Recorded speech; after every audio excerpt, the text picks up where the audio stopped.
What's going on, everybody? RJ Ochoa here from SB Nation's bloggingtheboys.com. I hope all is well wherever you are, that you're happy, safe, healthy, calm, got a cup of coffee because we're going to need it. It is our second live show of the day. It is Friday, August the 1st, 2025. I'm going to say some bad words, some mean words in a little bit. So before I start, again, as I did during our first live show, I'd like to wish my mom a very happy birthday, Mom. I love you. I'm sorry about how angry I'm going to sound for the next who knows how long.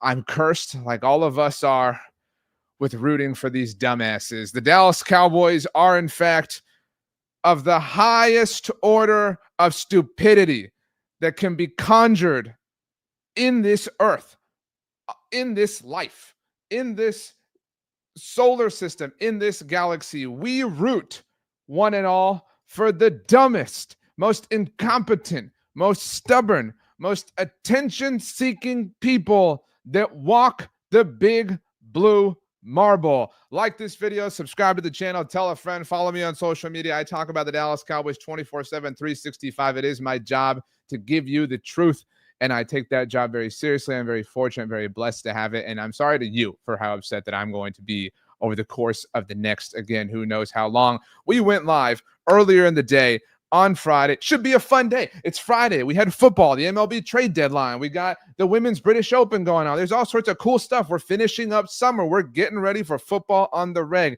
And yet, these people will ruin anything you and I love. It's like that episode of the Angry Beavers where they're just spraying everything. They're touching. You like that one thing? No, no, no. They're going to make sure, and they're going to ruin it. Going for two podcasts says, this is happening, LMAO. Michael Rich says, Jerry needs to sell the team. Ron the Don says, get him. Also, happy birthday to my mom. Jonathan says, it's like every year we now got to deal with this crap. Karam says, I'm sorry, this is so embarrassing. Kenneth says, CD Lamb's tweet, oh my, we'll get there. And Andre says the team is a waste of time to follow. Why are people wasting time and damn money on this team? Henry says, Eagles fan here, just watching the world burn. Henry, I hope that you have a lovely day. All right, let's get to the statement at first, and then we can kind of start to unpack this because there's a lot to get to. A couple of things to put up on your screen. We're going to start, in case you missed it, you're under a rock. It's okay. I've got your back. Micah Parsons did, in fact, earlier in the day on Friday, there was a report from The Athletic. This is the TLDR. Diana Rossini reported that Micah was considering requesting a trade or severing himself from the team. So we talked about that, but there was lots of jargon, lots of reporting that he wasn't going to request a trade. Whoa, whoa, whoa, Miss Lippy, hold the phone, because we officially have a trade request from Micah Parsons. So he tweeted, I love, what was the language? Thank you, Dallas, was the tweet. So I'm going to read through this very quickly, but again, that way we have the whole statement kind of said out loud for us. Chris Holling, I see you, buddy, says Cowboys sure know how to ruin a Friday. All right, Micah's statement, it's long, so buckle up. Yes, I wanted to be here. I did everything I could to show that I wanted to be a Cowboy and wear the star on my helmet. And we're going to read through this, by the way, because he details things. Star on my helmet. I wanted to play in front of the best fans in sports and make this America's team once again. The team my pops and I grew up cheering for. Way up in Harrisburg, Pennsylvania. Unfortunately, I no longer I got to move over here so I don't mess up screens. Unfortunately, I no longer want to be here. I no longer want to be held to close door negotiations without my agent present. Yeah, that makes sense, Micah. Good for you. I no longer want shots taken at me for getting injured while laying it on the line for the organization, our fans, and my teammates. I no longer want narratives created and spread to the media about me. I had purposely stayed quiet in hopes of getting something done. But since there is confusion out there, let me clear some things up. This is why we're reading through this. I had my agent reach out to the Cowboys last offseason after my third year in hopes of getting a deal done early. Good for you, Micah. Good for you understanding the way this works. Good for you, Micah, for GM. Unfortunately, the team did not want to start any negotiations at that point because they're bumbling fools. I was okay with that.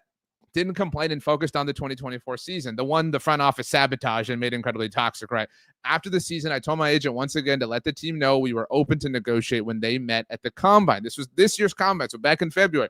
My agent informed me I should wait for other deals to get done because the price would only go up but I didn't care and wanted to secure myself as a Cowboy long term. This lines up with the Micah's comment, or his comment at the Super Bowl, obviously, and saying he didn't necessarily have to be the highest paid defensive player in the NFL. But this also makes sense that his agent was saying, hey, dude, Myles Garrett's up at the time, TJ Watt's up, Trey Henderson, et cetera, et cetera. Statement continued. This was before any of the other pass rushers' deals. Let's go to the next one. There are 3 screenshots here. Before any of the pass rushers deals got done this offseason. I knew I would be leaving money on the table, but again, I was okay with that. Again, radio silence as far as my extension.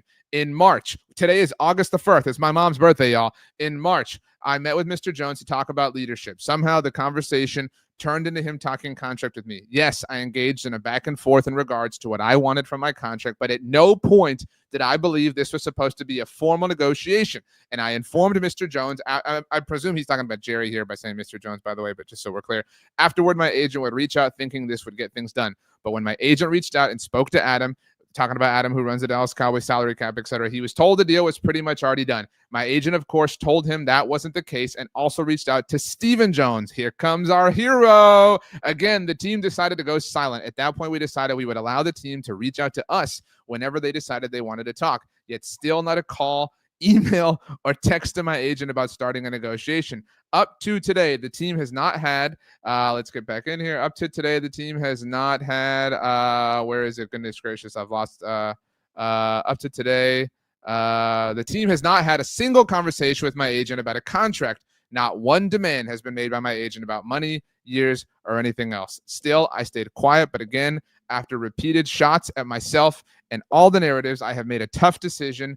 I know these are Micah Parsons' exact words. I no longer want to play for the Dallas Cowboys. And then just the mic drop of all mic drops. My trade request has been submitted to Stephen Jones personally.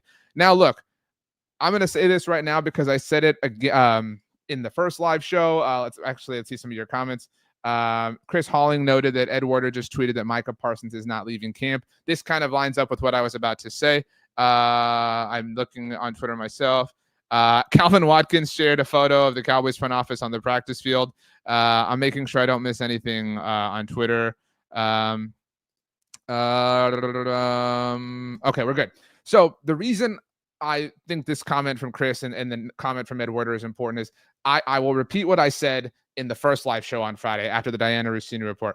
I don't think the Cowboys are going to trade Micah Parsons. I don't think this ends any other way than with Micah getting the biggest, fattest payday and the Joneses looking like complete and total clowns with their underwear on their head. Like, I mean, that's how this ends. Okay. I still, despite the fact that Micah requested a trade, do not believe that that is going to happen. I am not worried about that. And if my thoughts are important to you, that's very kind of you. But I still like this doesn't make me flinch, goodness gracious, in any way in that sense.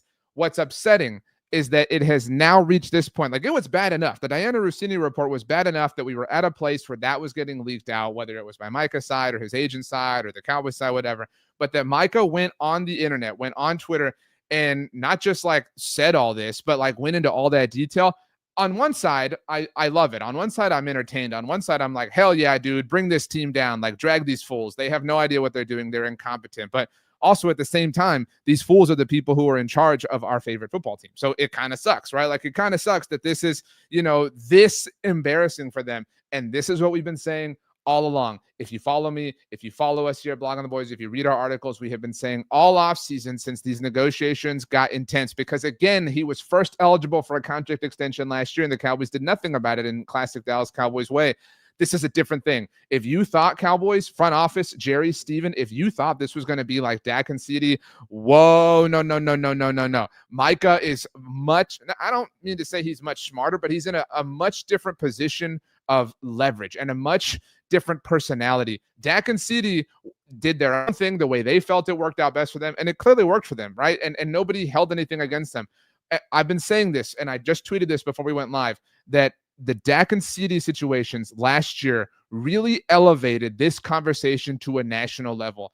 Prior to the Dak and CD situations from a year ago, and anybody can correct me if you disagree, there were not people on national talk shows, morning national talk shows, the worldwide leader, your national morning drive radio shows talking about how the Dallas Cowboys dragged these deals out. You and I always knew it was the case because we're Cowboys fans, but it had not reached that level of a boiling point, but the Dak and CD situations took it there. Micah had that working in his opinion. Micah entered these negotiations with the court of public opinion behind him in a way that neither Dak nor CD did, right? We can argue, we can debate about the accomplishments of Dak Prescott at this time last year. He was a franchise quarterback, all these different things, whether you would or wouldn't have paid him, fine, up to you, whatever. CeeDee Lamb was a highly accomplished player. CeeDee Lamb last year was coming off of literally the greatest individual statistical season that any wide receiver had ever had in Dallas Cowboys franchise history. And yet there were still people who were willing to eat the slop that the front office serves them and say, well, he should do this. He should be in camp. He should be blah, blah, blah, blah, blah.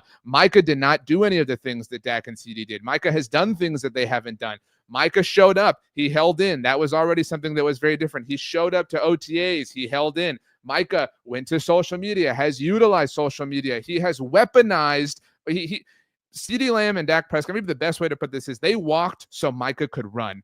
CeeDee Lamb and Dak Prescott were the Trojan horse. And Micah Parsons is the moment that all the Greek soldiers, am I getting my Greek mythology wrong? All right, the Greek soldiers break out of the Trojan horse and storm through and destroy the city of Troy. That is who Micah Parsons is. It took Dak Prescott and CeeDee Lamb. Thank you, David, for confirming that it's Greek. So Dak Prescott and CeeDee Lamb were the Trojan horse. They were the sacrifice. They were what ultimately got inside of the walls, right? And the walls being the walls of people, not just you and I, not just Dallas Cowboys fans, but again, the walls of the world at large. And Micah, David Mulligeta, the whole team, they are all of the soldiers coming out of the horse and just, pilfering the city of Troy. This is a takedown of historic proportions relative to the Dallas Cowboys. Does it mean that the Cowboys are sold? Does it mean that Jerry Jones and Stephen Jones don't do anything or do anything different in the future? No, I don't think so. I think that would be kind of foolish to hope that way. I think we all obviously want that. But ultimately, what it means is that the Cowboys look really stupid. Again, they've looked really stupid in the past, but they look like, how like in a cartoon when they write it's like STOOPID, like that's the stupid level that we're talking about that the Cowboys front office looks. Okay, so this is Ed Werder's tweet that Chris Halling was noting. Said, source, despite his public ridicule of the Cowboys organization and his trade request to the Dallas front office, I'm told Micah has no intention of leaving training camp and incurring $550,000. Now, look, that's the thing here. Let me put this up on your screen because I have some thoughts here, but that way you can see it in your own actuality.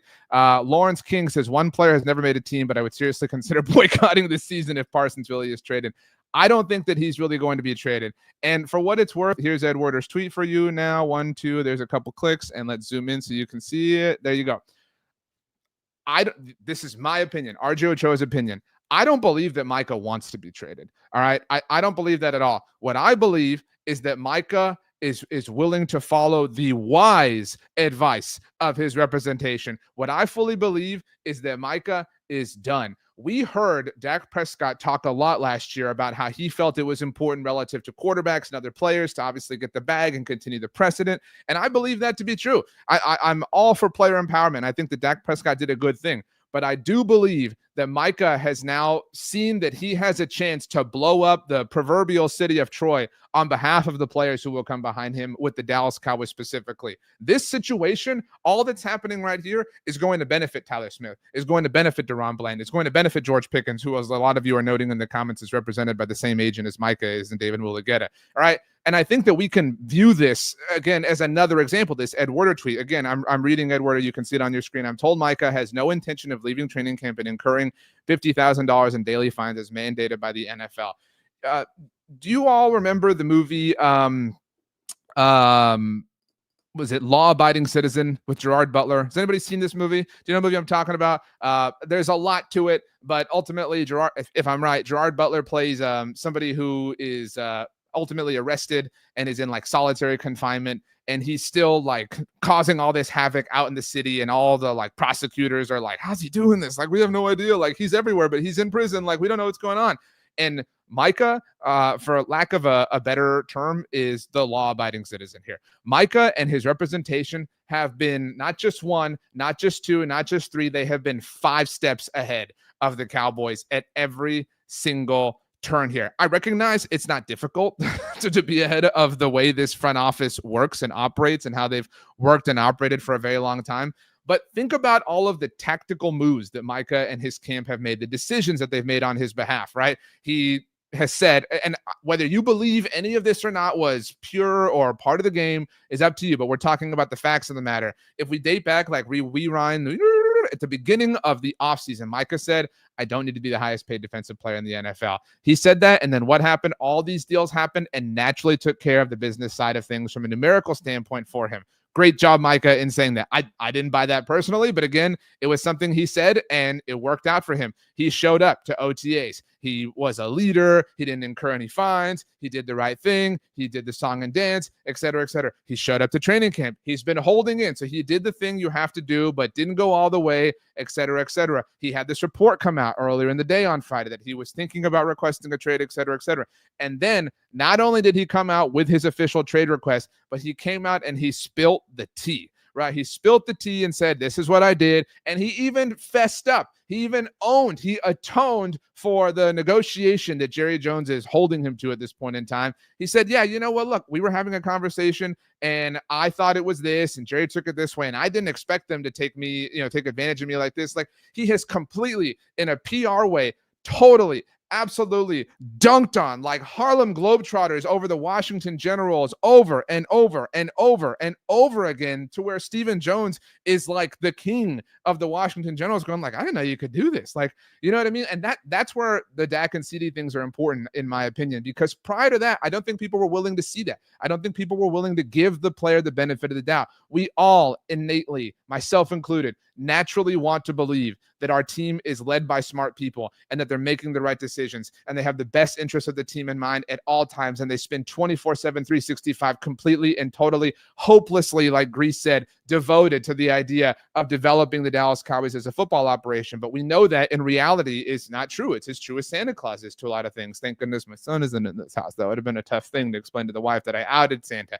All right. So Micah has worked, all right, every single angle of this situation. And will it change things when he's ultimately paid? Probably not. But damn, like he has really, really, really played this whole thing against them. Let's get to some of your comments. Jeffrey says, I just finished your earlier video, RJ. Let him have it. And I'm looking forward to hearing you rant. I appreciate that. Lawrence says he planned it for a decade before he started his plan. That's in reference to Law-Abiding Citizens. Great movie. Highly recommend. Kind of keeps you on the edge of your seat. So just heads up. It's not like a super chill sort of thing. Karma says, even in Italy, Jerry Jones is known as being a rich fool filled with a huge ego. I agree. Karam says, put the pressure on the Joneses. Karam also says CeeDee Lamb isn't happy and other players aren't either. We talked about in the other video about Wanye Thomas and DeMarvion Overshown changing their profile pictures to support Micah Parsons. Some of you have already hinted at CeeDee Lamb's tweet. Let's put it up on the screen here. Here's CeeDee Lamb right here for you. And this is the CeeDee Lamb tweet. Let's zoom in. Never fails, dog. Just pay the man what you owe him. No need for the extracurricular. CD, man, we agree. This is stupid, dude. This is dumb. This is insane. This is archaic. This is petulant. This is petty. This is small. This is embarrassing, right? For all of us. And we're just fans of the team, CD. I can't even imagine how you feel. We are exhausted of having to deal with this. Do you know, CD, what I would give to just focus on the fact that Dak Prescott had his best practice of training camp on Thursday? I would love to float and levitate on cloud nine. Unfortunately, we got Tweedledee and Tweedle also, working this thing and dragging this front office or this franchise, this once proud. We all at one point in time were proud to be Dallas Cowboys fans. And now we just like, yeah, they play on Sunday Night Football. I'm going to watch my fantasy players all day on Red Zone, whether that's on NFL Network or ESPN now, who knows? But yeah, I mean, it is embarrassing. Now, I do want to get to one other thing here. Let's close this and close this.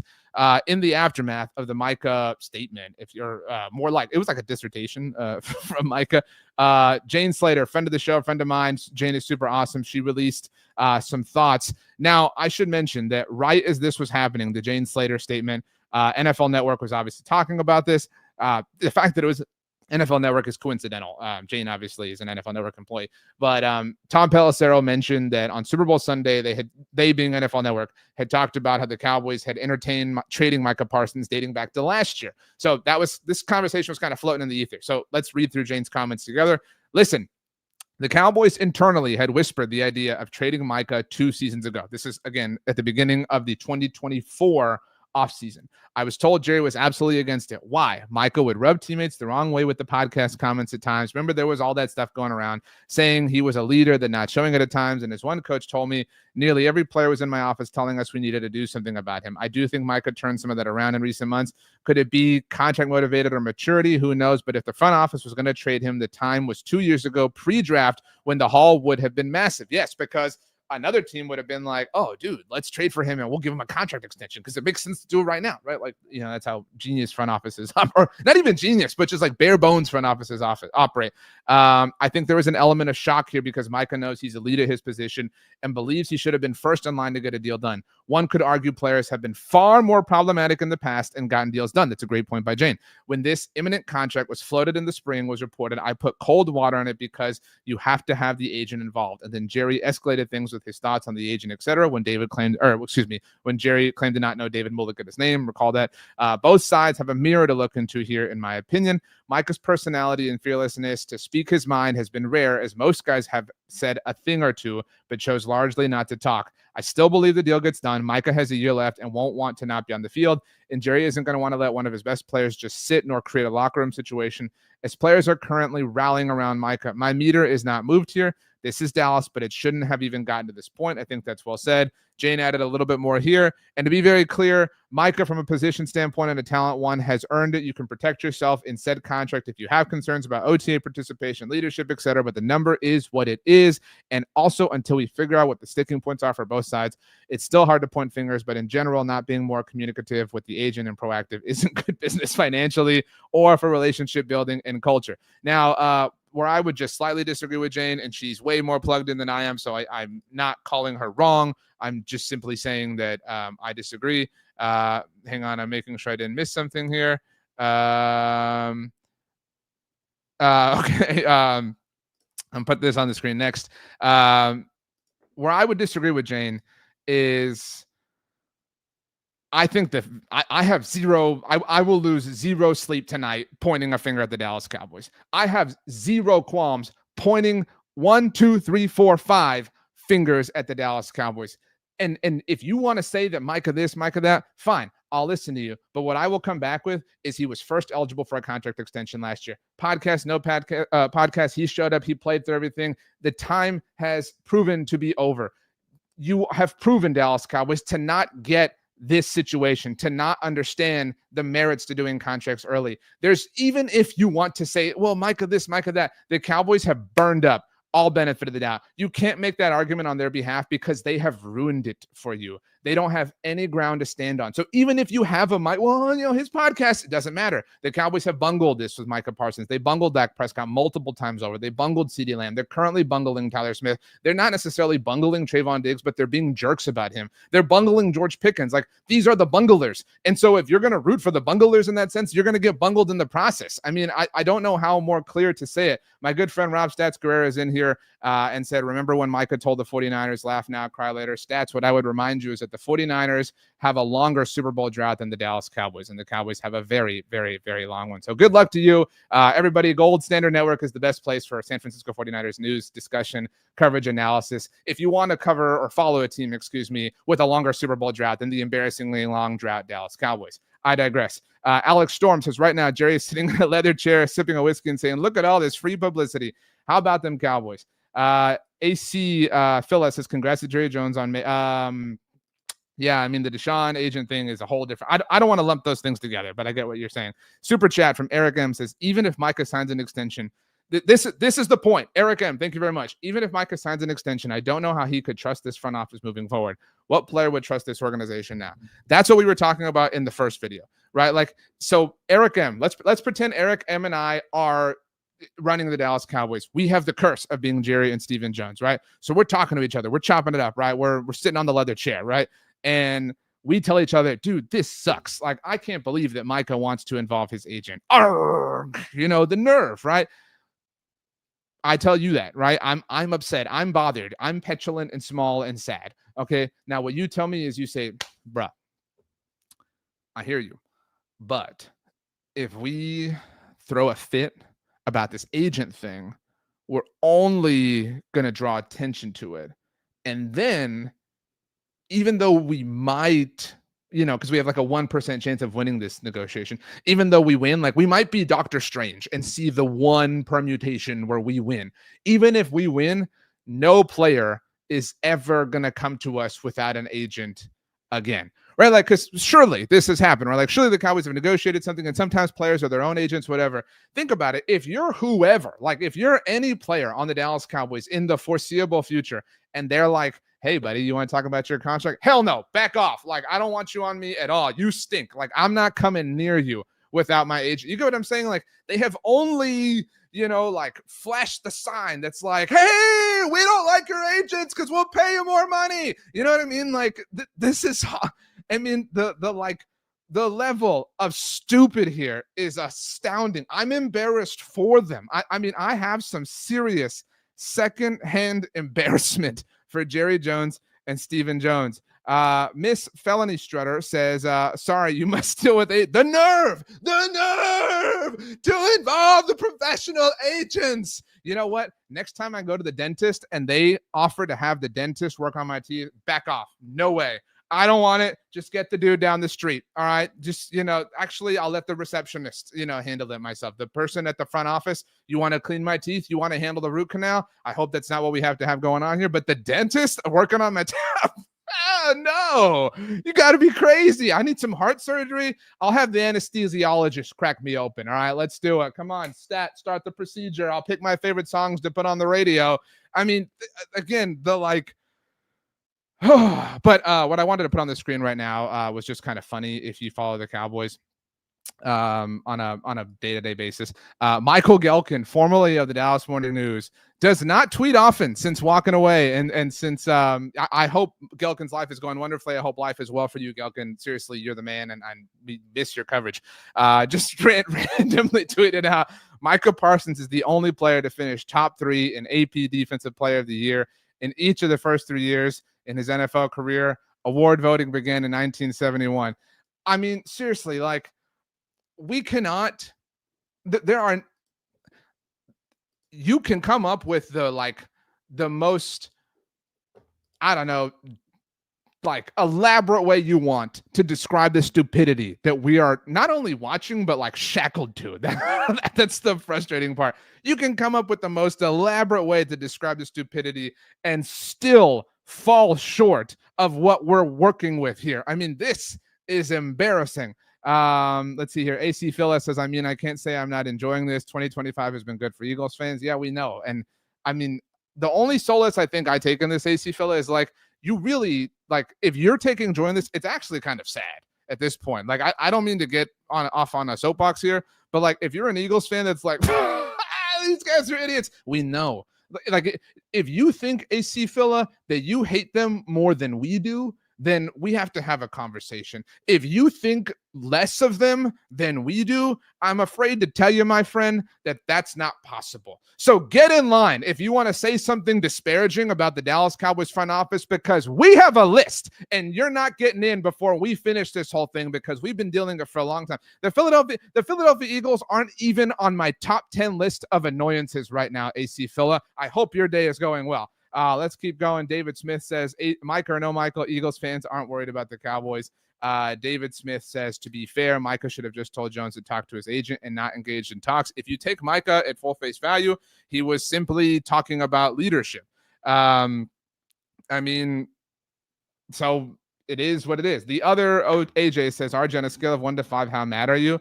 I'm not really mad. I mean, to be honest with you, I'm just, I mentioned in the first video, and for those of you who watched, I'm not going to repeat the whole thing, but I mentioned that my buddy Stats was here, obviously, from the Gold Standard Network. Stats is a Seattle Mariners fan. So Stats, I hope you're here. I'm a Houston Astros fan, and rooting for them is like the coolest thing ever, because they try really hard and they work really hard, and they do everything they can to win, and they win a lot. And so it's just a cool thing. So I'm not even mad, right? Like, I think, and that's kind of what is bothersome to me, if I'm being honest with you. So I'm like mad about not being mad. Like, this team has just calloused us in so many ways. Like, I was mad about a lot of things, and, like the scar just like healed over. So, because the anesthesiologist was the one who cracked me open. And, even though Papa Roach said that, they remind us that the past is real. That's a thing. Like, at this point, dude, like we're Bane, like we were born in this. You know what I mean? Like I'm no longer fazed by this. I'm upset, but I'm not like, or I guess I am mad, but I'm not like, how dare you? I'm just like, I'm embarrassed. I really am embarrassed. Miss Felony Stutter says, I just had to call the players lounge because they had no sound and ignored the chat screaming no audio. I've seen Fred says, if I was Mike, I would play this season, but at 50% or fake an injury and at the end of the season and be a free agent, sign with the Commanders or the Eagles. Let's see here. AC Phyllis says, I feel you. I have the Sixers. Okay, it's good for you. Let's see here. The other AJ says, it's hard to take this team seriously when it happened every year for the past 3 years. Adds, I'm mad. I'm not pathetic. I think that's a good way to put it. The Masked Marvel says, I laugh at the Cowboys now. I quit getting mad around 2015, 2016. I think that's fair. Jesus Mill says, I don't think they're going to trade him. They either pay him or he's going to get franchise tagged until they can't anymore to make it hard for him. It would be stupid to trade him. Like it really would. And it would be silly to trade him. I'm making sure we're not missing anything, by the way. No, I think we're good. But I mean, things like this, days like this, Twitter is just like on fire. It's kind of difficult. So I appreciate those of you letting me know if we are missing anything. I'm going to say this part again, because it's important. I am so blessed to have the job that I do, and I consider it very important. I consider it the most important thing to educate myself, learn about things so that I can relay that information to you. I understand I'm a conduit for information, and I want to be a proper conduit for information. And what I'm telling you is I know the facts to be true is 100% true. And it's that it did not have to be this way. It never has to be this way. It doesn't take an NFL insider or a national reporter or whoever to understand this. It doesn't take the most plugged in person to see what is happening here and recognize that the Dallas look, we're at a place where there are one of two possible realities here. One is that they are truly this incompetent. I mean, like truly like, he wants more money than Myles Garrett, right? Like that's actually one of the two possibilities, is that they are that incompetent. The other, which I think we all agree is probably number two. I'm not going to put every finger down except for that one, but number two, the second one, is it that it's some combination of valuing the attention in hopes that maybe they'll take a deal.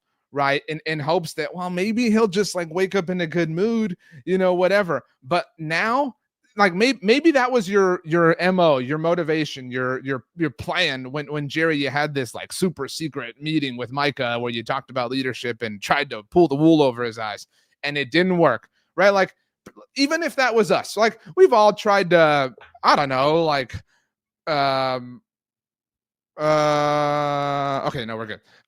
Like, we've all tried to cut a corner, right? Like maybe you tried to, you know, instead of like cleaning the house the right way, you just like, you know, push this to the side. Like we've all like tried to cut a corner and hope that it would work out. And so, okay, Jerry, you try this. It's a little scummy, but whatever. You tried it. You thought it could work. Thought you could save yourself a few pennies, a few $1 million, whatever the case may be. Okay, fine. You tried it once. So after Micah said, you know, boss, Mr. Jones, I just really don't feel comfortable with this. I would rather involve my agent. And even if you wanted to be disrespectful enough to say, well, what do you mean you want to bring your agent in? Even if you went that far and pushed the limit, when Micah came back and said, I just really don't feel comfortable doing this without my agent. I'd rather him be here. At that point, the like sirens go off in your head. You say, okay, I've crossed the line. And let's just do it, because I don't want to make Micah uncomfortable. And you know what would suck is if I told the whole world about this, right? Like this was clearly like not a cool thing that I tried to do to Micah. So what would be even less cool, like from an amplification standpoint of like 100-fold, would be if I told the whole world. Would be if I told everyone how big of a jerk I tried to be to Micah, how I tried to really pull one out from him, how I tried to swindle him into taking a deal without his age. And again, like I said earlier, if Micah were repped by some mom and pop agent that, you know, didn't have a lot of clients or something like that, dude, respect on trying the Hail Mary. Micah is represented by the most well-known, most powerful agent in the game. I mean, this would be like if, you know, if I don't even know what it would be like. This would be like if I was like, you know, you think you're going to get good cooking lessons from Bobby Flay, right? Like that's not even a good analogy. It's just I can't even be analogous with this because it's that devoid from reality. I mean, it's just like, what are you doing? AC Phillips says it'd be like taunting Scott Boras. Yeah, as an Astros fan, I've been there, I've done that, I've walked that plank. I mean, what are you doing? Like, and do you like they know that they are going to lose. And so if you know you're going to lose, and if you know you're going to pay all the money in the end, why make yourself look like an asshole the entire time? Like, you know what I mean? Like, all they have done is show their rear end to people this whole time. I mean, with Jerry not pretending to know David Mulligata's name, with Steven's quote last week, like, well, he's got to want to be paid. Can y'all just not say the dumbest possible things once? I mean, seriously, like that's where we're at. We are exhausted with who you choose to be on a daily basis. And we just want to forget that you're in charge for 3 hours every Sunday and hope like hell that the dudes who you don't help can find a way to win more often than not. That's all we're asking for.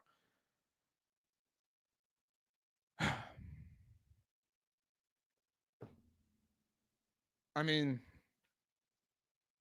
what a world. What CeeDee Lamb, I love Dak Prescott. I know a lot of you don't. CeeDee Lamb and Dak Prescott are the two best players on this team. We agree, right? Like, I don't think there's anyone there that's like going, oh, no, dude, no way, right? Like, they're the two best players on the Dallas Cowboys roster in the last 370 days, 75 days, whatever. One of them held out all the way through the Oxnard portion of training camp, and the other held in to this point through the Oxnard portion of training camp and has publicly requested a trade and dragged the front office and proven to the world how stupid they are.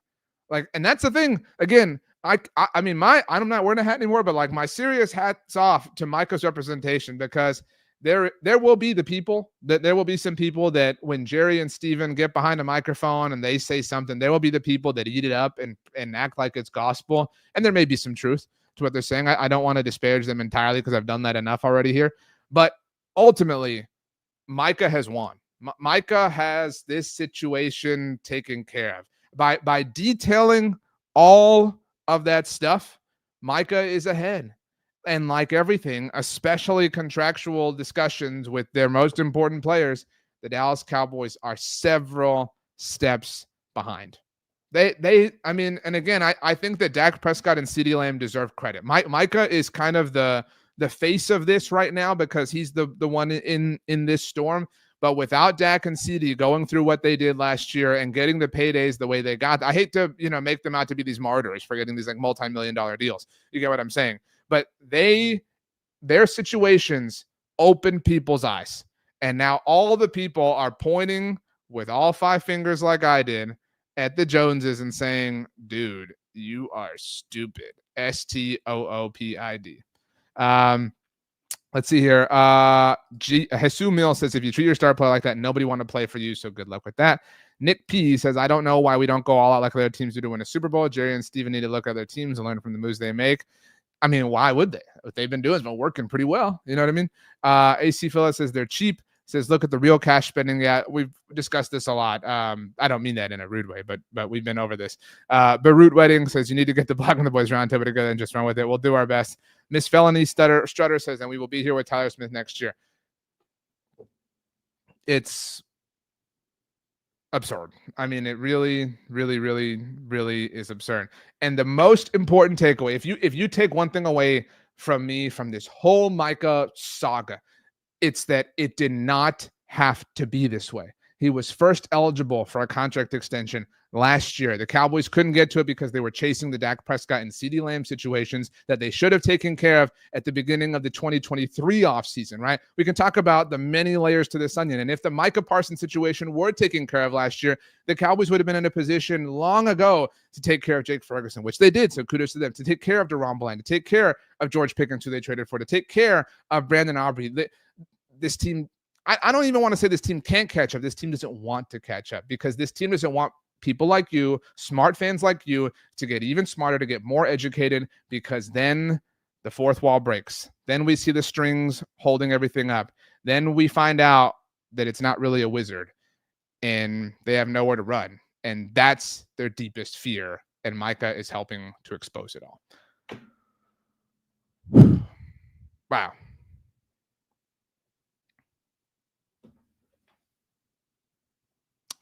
Miss Felony Strutter says Jerry and Steven get too much credit business-wise. It's not hard to sell the Dallas Cowboys. I agree with this. I agree with that. Alex says, I'm not even the biggest Micah fan, but the amount of total disrespect Jerry has thrown at Micah is off the chart. To this point, Alex, and I'll ask this to the class. Who was the person that the Cowboys have openly respected? I'm actually asking this question. I'm curious for the answer. Who was the player who the Dallas Cowboys said, "Oh, we would die for this guy. Like what he wants, he gets." Who was that player? Because they've just thrown Trayvon Diggs under the bus, Terrence Steele under the bus. They obviously dragged Dak Prescott through this multiple times. They obviously dragged CeeDee Lamb through it. I mean, who was the person who they were like, "Don't touch him. No, he's perfect. All right, he gets what he wants." The golden child. Who was that player for them? I think that David Smith has the answer here. It's Jason Witten. I think that's the one. I think he was the last one that was like, whatever Jason wants, he wants to come back after not playing this whole year. Done. Absolutely done. That's the answer. Great job, David Smith. And there was so much of that recently that his name was legitimately, by legitimate NFL insiders, thrown out as a possible head coach candidate. That happened. I'm not making this up. I mean, remember, that happened at the beginning of this offseason when the Cowboys were looking for a head coach. The most plugged in national insiders who get their news, obviously, from the highest of places were like, doing their best to try to sell it, by the way. Like, I don't, Jason Witten, like, makes some sense. No, he doesn't. Like, he might make some sense in the future. And I was so angry. That's when I really was mad that the Cowboys put me in a position where I had to smush Jason Witten, who I love. All right, we all love Jason Witten. But the idea that he was fit to be a head coach for this team now was preposterous. I'm sorry. So that's a great point. I mean, he might be a great candidate someday. I think we all agree with the proper experience and developing and cultivation, et cetera, but we're just not there yet. And that was my point all along. So yeah, you all have also offered Jason Garrett as an answer. That's a good one. David Smith says, why do they hate this generation of players? David, it's because they hate anybody who's like going to take money or potentially more famous than them, or I don't know. Oh, we've got a tweet to put up on your screen as we kind of get ready to wrap here. So I may have missed it in the just like hilarity of it all. But we have on record Wanye Thomas, DeMarvion Overshown, and CeeDee Lamb voicing support for Micah Parsons. Somebody correct me if I've missed somebody, but Osa Digizua just tweeted, you could get 10 first-round picks in return, and you would have to pray that one of them pans out half as good. This is a no-brainer. So, like, if you somehow are team front office, team Micah is being selfish, team Micah is being greedy, we now have Wanye Thomas. I would add Trayvon Diggs, even though he hasn't like publicly said anything along these lines. But we have Wanye Thomas, DeMarvion Overshown, CeeDee Lamb, Osa Digizua. That's just like in the last, whatever it's been, 18 hours, who have come out and said, this is dumb, right? I mean, like, this is stupid. And so, like, you can miss me. I understand that. Look, there will come a day. I'll be straight up with you. There will come a day where I will find the cope, right? There will come a day where I will cope myself into believing something about the Cowboys this season. We all will be there, all right? I'm just admitting it ahead of time. I will cope myself into believing something that is silly, okay? But I've seen a lot of cope in the last, 24 hours that, hey, Jerry's kind of like unintentionally uniting the team. Get the hell out of here. No, I don't want to hear this. That may actually be literally true, but it is so absurd. You know what else unites the team? Happiness, joy. It's a much easier way of uniting the team, having everybody be happy and full of joy. And what is the way to accomplish that? I don't know. Treat them with love and admiration and respect. Like, that would be a much easier way to achieve that far-fetched cope goal. Is my ultimate point.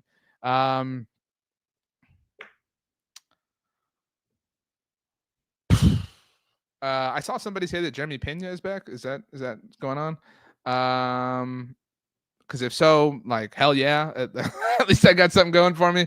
I'm sorry that this is our life. I really am. I agree with you, Miss Felony Strutter, by the way, that said it'd be awesome if Shotty came out and said this doesn't help culture.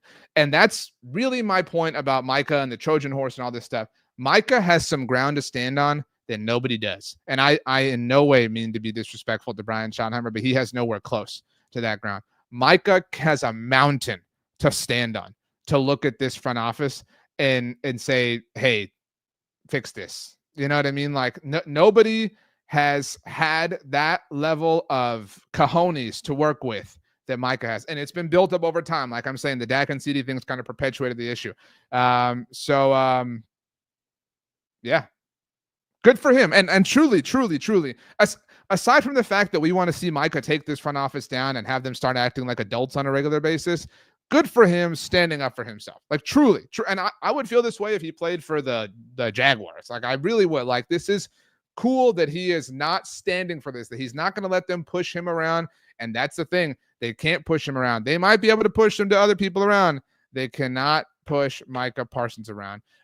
Fret Told Bait says, is this irreparable? What I would say to that, and I know I myself have said on Friday that, like this is damaging. And I maintain that. I stand by that.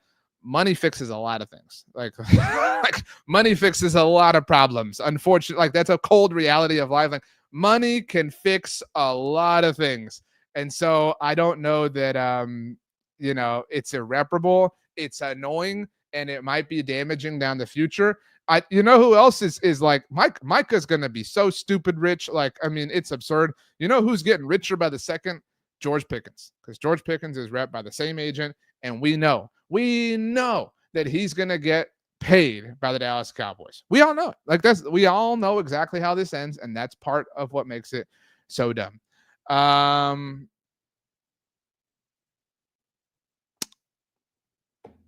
Should we get out of here? Should we take off? I appreciate those of you who hung out with me twice today live. Certainly wasn't planning on it.